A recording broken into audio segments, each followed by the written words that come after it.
Guys কুল পাড়তে এসেছি। কুল গাছ কত উপরে, কত উপরে কুল আছে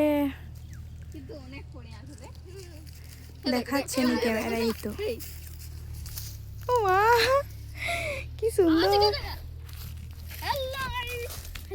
অনেক কুল আছে এখানে। আমরা এখন কুড়াবো, জায়গাটা ভালোই। হ্যাঁ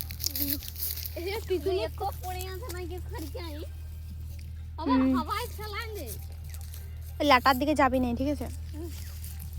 গাছটা ওনাকে কাটিয়ে নিয়েছে, ওনাকে নিচে ডাল ছিল আগে।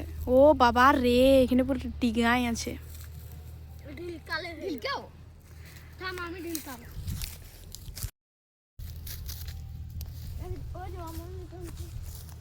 কুলকুড়াই এখন। আপনারা দেখতে পাচ্ছেন কিনা জানি না, কিন্তু পুরো পাতের থেকে কুলেই বেশি আছে।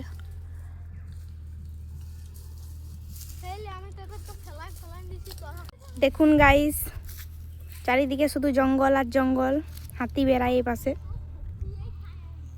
আর এই যে কুল গাছ।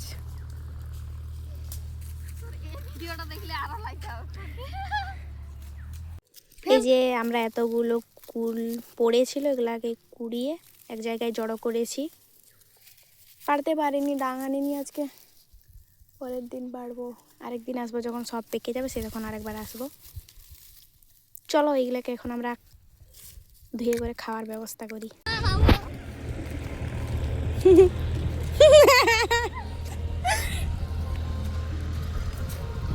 এখানকে আগে মাছ ধরতে আসতাম, পুকুরটা এই যে কি সুন্দর। মূলাটা এখনো ঝাঁঝ নাই, এটা মূলা লয় মনে হয়।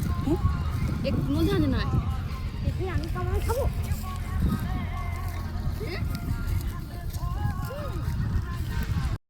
তো বন্ধুরা, কুল নিয়ে চলে এসেছি। এখন আমরা কুল মাখা করব আর খাবো। ধুয়ে করে ভালো করে বেটে নিতে হবে। তারপরে আমরা ধানি লঙ্কা বাটবো।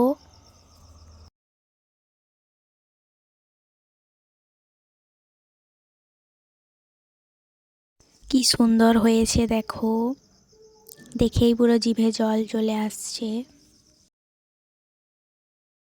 কে কে কুল খেতে ভালোবাসো অবশ্যই কমেন্টে জানাবে।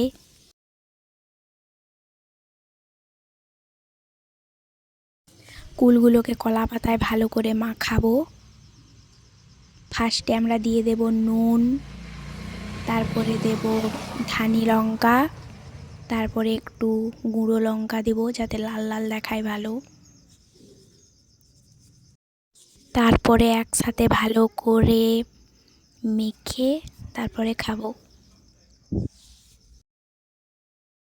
এইভাবে কে কে মাখা করে খেয়েছো তোমরা কমেন্টে জানাবে। সবার সাথে বসে খাওয়ার মজাটাই আলাদা, একা একা খেতে ভালো লাগেনি। তো দেখো আমরা এখন খাচ্ছি।